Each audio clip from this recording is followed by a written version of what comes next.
Hi friends, आज हम नीति शास्त्र का एक बहुत ही इंपॉर्टेंट टॉपिक हमारे पश्चिमी विचार को में आज बात करेंगे हम जॉन स्टुअर्ट मिल, जिन्हें शॉर्ट में जेएस मिल कहते हैं। तो आप हमारे साथ बने रहिए ताकि आपको इसके बारे में जानकारी प्राप्त हो सके। तो आज का विचारक हमारे कौन, जॉन स्टुअर्ट मिल या जेएस मिल।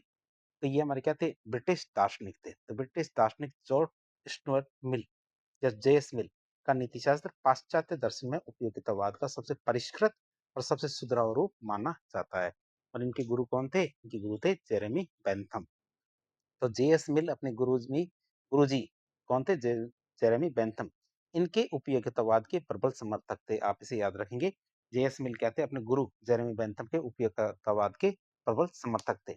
लेकिन वे बेंथम के सिद्धांत की कमियों से भी वाकिफ थे कि बेंथम के सिद्धांत में कौन कौन सी कमियां थी, उनके बारे में भी उनको पता था। जिसके कारण आलोचक उन्हें सूअर का दर्शन कह रहे थे। क्या? कि किस वजह से हमारे जो जेरेमी बेंथम है, उनके दर्शन को सूअर का दर्शन या पिग्स फिलोसफी कहते थे। तो इसके बारे में भी हमारे जेएस मिल को पता था। मिल ने अपनी प्रसिद्ध पुस्तक यूटिलिटरियनिज्म, जो उन्होंने 1863 में लिखी थी, उपयोगितावाद, जिसका मतलब क्या होता है? उपयोगितावाद। तो इसमें बेंथम के सिद्धांत में क्रांतिकारी और गुणात्मक सुधार किए थे। मतलब जो उनकी कमियां थी जेरेमी बेंथम की, तो उनके सिद्धांत की कमियों को सुधार करके उन्होंने उनकी पुस्तक लिखी, जो हमारे कब लिखी थी? 1863 में। पुस्तक का नाम था यूटिलिटरियनिज्म। अब उनके नीति शास्त्र के मुख्य बिंदुओं की बात करें। जेएस मिल के नीति शास्त्र के कौन कौन से बिंदु है, अब उनका देखते हैं। उपयोगितावाद का सिद्धांत, प्रिंसिपल ऑफ यूटिलिटी। तो बेंथम की तरह मिल भी इस बात से सहमत थे कि जीवन का परम लक्ष्य सुख प्राप्त करना है। कि जीवन का परम लक्ष्य क्या है? सुख प्राप्त करना है और दुख से बचना है। मिल के अनुसार जो कार्य समाज में सुख को बढ़ावा देते हैं, वे कार्य सही होते हैं। मिल के अनुसार क्या? हमारे जो कार्य समाज में सुख को बढ़ावा देते हैं, वो कार्य सही है। और जो दुख पैदा करते हैं, वो कार्य सारे कार्य क्या? गलत है। मिल इसे उपयोगिता या अधिकतम सुख का सिद्धांत कहते हैं, मतलब ग्रेटेस्ट हैप्पीनेस प्रिंसिपल कहते हैं। तो ये हमारे वेंथम की तरह ही मिल का भी सेम सिद्धांत है, उपयोगितावाद का सिद्धांत। अब बात करें हमारे जो जेरेमी बेंथम थे, तो बेंथम ने सुखों में हमारे गुणात्मक भेद की बात नहीं की थी। क्या? मात्रात्मक भेद की बात की थी जेरेमी बेंथम ने। जबकि जेएस मिल क्या कहते हैं? सुखों में क्या होता है? गुणात्मक भेद होता है, क्वालिटेटिव डिफरेंस इन प्लेजर। तो बेंथम के सिद्धांत में मिल के द्वारा किया गया सबसे बड़ा और ऐतिहासिक सुधार था। बेंथम ऐसा मानते थे कि सभी सुखों का गुण एक जैसा होता है, अंतर केवल मात्रा या क्वांटिटी का होता है। मिल ने इसमें इसका कड़ा खंडन किया और कहा कि सुखों में मात्रा के साथ साथ गुण का भी अंतर होता है। क्या? सुखों में क्या? मात्रा के साथ साथ क्या? गुणों का भी अंतर होता है। उन्होंने बताया कुछ निम्न कोटि के सुख होते हैं, लोअर प्लेजर होते हैं। और ये सुख कैसे होते हैं? शारीरिक और संवेदी सुख होते हैं, जो क्या होते हैं? निम्न कोटि के सुख होते हैं, जो हमारे मनुष्य पशु दोनों में एक जैसे होते हैं। जैसे भोजन करना, सोना, शारीरिक वासना को पूरा करना। तो ये सब क्या होते हैं? हमारे निम्न कोटि के सुख होते हैं, जब मनुष्य पशु दोनों को समान रूप से अनुभूति होती है। एक होते हैं हमारे उच्च कोटि के सुख। क्या होते हैं? हायर प्लेजर की बात करें, जो हमारे उच्च कोटि के सुख होते हैं, ये मानसिक, बौद्धिक, नैतिक और कलात्मक सुख होते हैं। ये क्या होते हैं? मानसिक, बौद्धिक, नैतिक और कलात्मक सुख है, जो केवल मनुष्य को मिल सकते हैं। जैसे कविता पढ़ना, दर्शन समझना, दूसरों की मदद करना। तो ये सारे सुख किसको मिल सकते हैं? मनुष्य को मिल सकते हैं। क्यों? क्योंकि मानसिक, बौद्धिक और नैतिक और कलात्मक सुख है। इसीलिए इन्हें क्या कहते हैं? उच्च कोटि के सुख कहा जाता है। तो बेंथम के विपरीत मिल का मानना था कि बौद्धिक सुख हमेशा शारीरिक से ज्यादा श्रेष्ठ होगा। क्या? बौद्धिक सुख हमेशा शारीरिक सुख से ज्यादा श्रेष्ठ और मूल्यवान होते हैं, भले ही उनकी मात्रा कम ही क्यों ना हो। अब मिल के द्वारा कहा गया एक प्रसिद्ध कथन है। क्या? मिल के द्वारा कहा गया प्रसिद्ध कथन है, कई बार परीक्षा में पूछा जाता है। ये कथन किसका है? तो आपको पता होना चाहिए कि एक संतुष्ट सुअर होने से बेहतर है, एक संतुष्ट सुअर है, मजेदार सुअर है, खूब मजे कर रहा है, ऐसा सुअर, उससे बेहतर है एक असंतुष्ट मनुष्य का होना। तो मतलब एक असंतुष्ट मनुष्य बेहतर है किससे? एक संतुष्ट सुअर से। और एक संतुष्ट मूर्ख होने से बेहतर है एक असंतुष्ट सुकरात का होना। या एक संतुष्ट मूर्ख से होने से बेहतर क्या है? एक असंतुष्ट सुकरात का होना। सुकरात के व्यक्तित्व में हमने यही बात देखी थी कि सुकरात हमेशा प्रश्न विधि के माध्यम से अपने विचारों को आगे बढ़ाने का कार्य करते थे, मतलब अपने विचारों को समझ बनाने का काम करते थे। तो हमेशा वो असंतुष्ट रहते थे। क्यों? क्योंकि वो ज्ञान की तलाश में रहते थे। यदि मूर्ख या सुअर इस बात से असहमत है, क्या? यदि मूर्ख या फिर सुअर इस बात से असहमत है, तो वे ऐसा इसलिए क्यों? क्योंकि वे केवल अपने पक्ष को जानते, दूसरे पक्ष को जान ही नहीं पाए। ये प्रसिद्ध कथन था किसका? मिल का, जीएस मिल का। अब उन्होंने दिया सुखों की गुणवत्ता का निर्धारण। या सुखों की गुणवत्ता को कैसे नापा जा सकता है, उसके निर्धारण की बात करें, जिसे योग्य निर्णायक कहते हैं, कॉम्पिटेंट जज की बात करें। तो जब सुखों में गुणात्मक अंतर मान लिया गया है, क्या? जब सुखों में गुणात्मक अंतर मान लिया गया, तो प्रश्न ये उठता है कि इसको तय कौन करेगा कि कौन-सा सुख उच्च कोटि का है और कौन-सा सुख निम्न कोटि का है? इसके समाधान के लिए मिल ने योग्य निर्णायकों का सिद्धांत या कॉम्पिटेंट जज का सिद्धांत दिया था। इसका मतलब क्या है? योग्य निर्णायक वे लोग होते हैं जिन्होंने अपने जीवन में दोनों प्रकार के सुखों, मतलब शारीरिक और बौद्धिक, इनका अनुभव किया हो। वे ही इसको बता सकते हैं। कॉम्पिटेंट जज वही कहलाएंगे जिन्होंने अपने जीवन में दोनों प्रकार के सुख, शारीरिक और बौद्धिक, इनका अनुभव कर रखा है। मिल के अनुसार ऐसे अनुभवी लोग हमेशा सर्वसम्मति से बौद्धिक और नैतिक सुखों को प्राथमिकता देंगे। यदि ऐसे लोग हैं तो ऐसे अनुभवी लोग क्या करेंगे? हमेशा सर्वसम्मति से बौद्धिक और नैतिक सुखों को ही प्राथमिकता देंगे। इसलिए उनका निर्णय ही अंतिम पैमाना माना जाएगा। अब बात करें हमारे मनोवैज्ञानिक सुखवाद से नैतिक सुखवाद का प्रमाण। क्या मनोवैज्ञानिक सुखवाद से नैतिक सुखवाद के प्रमाण की बात करें, प्रूफ ऑफ यूटिलिटी। तो मिल ने यह सिद्ध करने का प्रयास किया था कि सुख ही एकमात्र वांछनीय वस्तु क्यों है। क्यों? क्योंकि व्यक्ति जो भी कार्य करता है वो किस लिए करता है?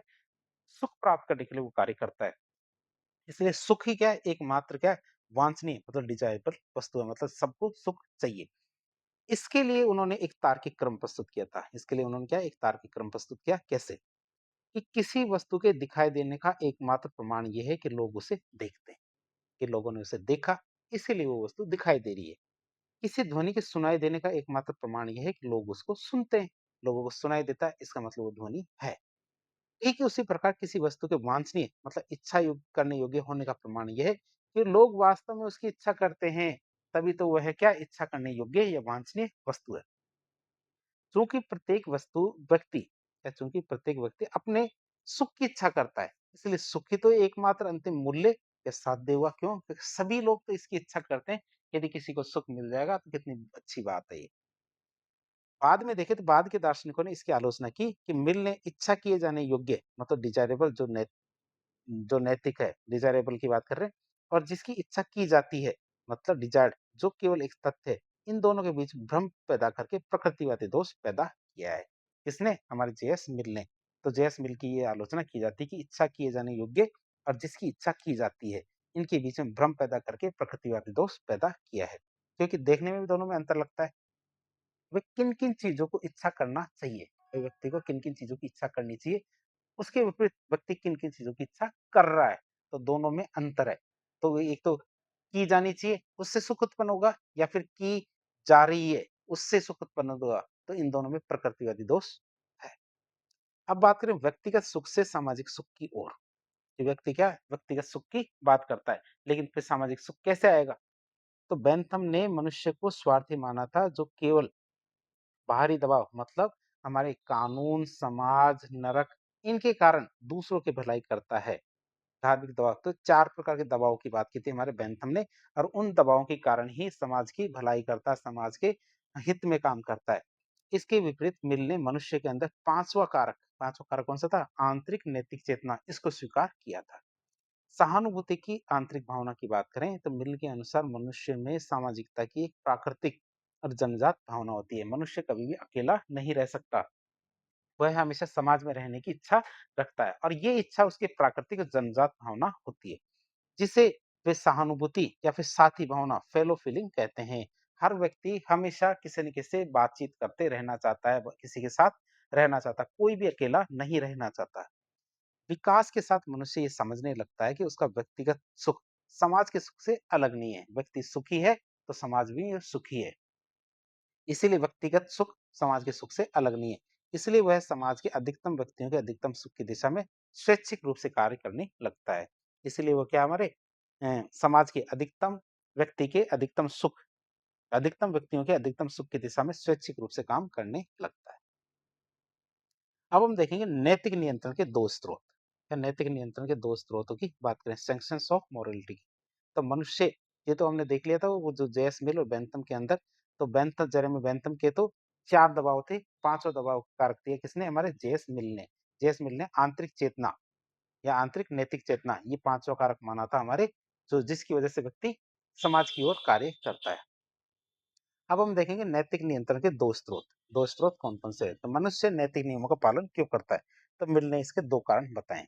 पहला कारण आता है बाह्य नियंत्रण, एक्सटर्नल सैंक्शन की बात करें, तो समाज में बदनामी के डर से, राज्य के कानून, पुलिस की सजा या फिर ईश्वर का भय, जो हमारे चारों के चारों क्या थे हमारे बैंथम के सिद्धांत थे। इन्हीं वजह से जो ये बाह्य नियंत्रण है, इसकी वजह से व्यक्ति क्या करता है, नैतिक नियमों का पालन करता है। यदि ये डर हटा दिया जाए, तो व्यक्ति नैतिक नहीं होगा, कभी भी वो अनैतिक हो सकता है। लेकिन ये डर ही उसे नैतिक बना के रखते हैं। फिर एक होता है हमारा आंतरिक नियंत्रण, जिसे इंटरनल सैंक्शंस कहते हैं। तो मनुष्य के मन की आंतरिक आवाज, उसकी अंतरात्मा, या मनुष्य के मन की आंतरिक आवाज, उसकी अंतरात्मा, कॉन्शियसनेस और कर्तव्य की भावना, ये क्या होते हैं, उसके आंतरिक नियंत्रण बनाते हैं। मिल के नीति शास्त्र में आंतरिक नियंत्रण को बाह्य नियंत्रण से बहुत ज्यादा महत्वपूर्ण माना है। क्यों? क्योंकि व्यक्ति गलत काम क्यों नहीं करता? क्योंकि उसकी खुद की अंतरात्मा ऐसा करने से रोकती है, इसी वजह से वो गलत काम नहीं करता है। बाह्य नियंत्रण भी होने चाहिए, लेकिन आंतरिक नियंत्रण बहुत ज्यादा महत्वपूर्ण होता है। अब हमने देखिए गुरु और चेले दोनों के बारे में देख लिया। बैंथम और मिल के जो नीति शास्त्र है, उन दोनों में अंतर देख लेते हैं। सबसे पहले देखें अंतर का बिंदु। अंतर का बिंदु क्या आता है? हमारे सुख का स्वरूप। सुख के स्वरूप की बात करें तो जेरेमी बेंथम सुखों में केवल मात्रात्मक सुख की बात करते हैं। क्या सुखों में केवल मात्रात्मक मतलब क्वांटिटेटिव भेद की बात करते हैं? जीएस मिल क्या कहते हैं? सुखों में मात्रात्मक के साथ साथ गुणात्मक भेद की भी बात करते हैं। ऐसा नहीं है कि मात्रात्मक भेद की बात नहीं करते, गुरु जी की बात पूरी तरह से टाली नहीं है, बस उसमें एक पॉइंट और जोड़ दिया है। तो सुख की मापन की बात करें तो जेरेमी बेंथम ने सुख कलन मतलब हेडोनिक कैलकुलस द्वारा सुख को गणितीय रूप में मापा जा सकता है, ऐसा सिद्धांत दिया। जबकि जेएस मिल की बात करें तो ये सुख, इनके अनुसार सुख एक आंतरिक अनुभूति होती है, जिसे गणित की तरह शुद्ध अंकों में नापा नहीं जा सकता।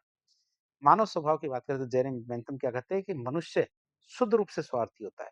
मनुष्य क्या है? शुद्ध रूप से स्वार्थी होता है, जो केवल बाहरी दबाव से नियंत्रित होकर कार्य करता है। जेएस मिल की बात करें तो मनुष्य एक सामाजिक प्राणी है, जिसके भीतर आंतरिक सहानुभूति की भावना होती है, इसीलिए वह समाज के लिए कार्य करता है। दर्शन के प्रकार की बात करें तो जेरेमी बेंथम का दर्शन क्या है? स्थूल या फिर निकृष्ट कहलाता है, ग्रॉस यूटिलिटरिज्म कहलाता है। मतलब इनका उपयोगितावाद स्थूल या निकृष्ट कहलाता है, जबकि हमारे जेएस मिल का उपयोगितावाद कैसा कहलाता है? परिष्कृत या उत्कृष्ट कहलाता है, रिफाइंड कहलाता है। तो निष्कर्ष के रूप में देखें तो जेएस मिल ने उपयोगितावाद को एक यांत्रिक और शुष्क सिद्धांत से बदल के, कि जेएस मिल ने क्या किया? उपयोगितावाद को एक यांत्रिक और शुष्क सिद्धांत से बदल के उसे मानवीय, गरिमापूर्ण और आदर्शवादी रूप प्रदान किया था। उन्होंने ये सिद्ध किया कि उपयोगितावाद केवल स्वार्थ का दर्शन नहीं है। क्या उपयोगितावाद क्या केवल स्वार्थ का दर्शन नहीं है, बल्कि यह मनुष्य के बौद्धिक विकास, स्वतंत्रता और सामाजिक न्याय का पुरजोर समर्थन करने वाला एक महान नैतिक मार्ग है। तो इस प्रकार हमने जेएस मिल के दर्शन के बारे में काफी डिटेल से देखा। तो इस प्रकार के इन्फॉर्मेटिव वीडियो देखने के लिए हमारे चैनल से जुड़े। वीडियो यदि पसंद आता है तो वीडियो को लाइक करें, चैनल को सब्सक्राइब करें, अपने दोस्तों के साथ शेयर करें। धन्यवाद।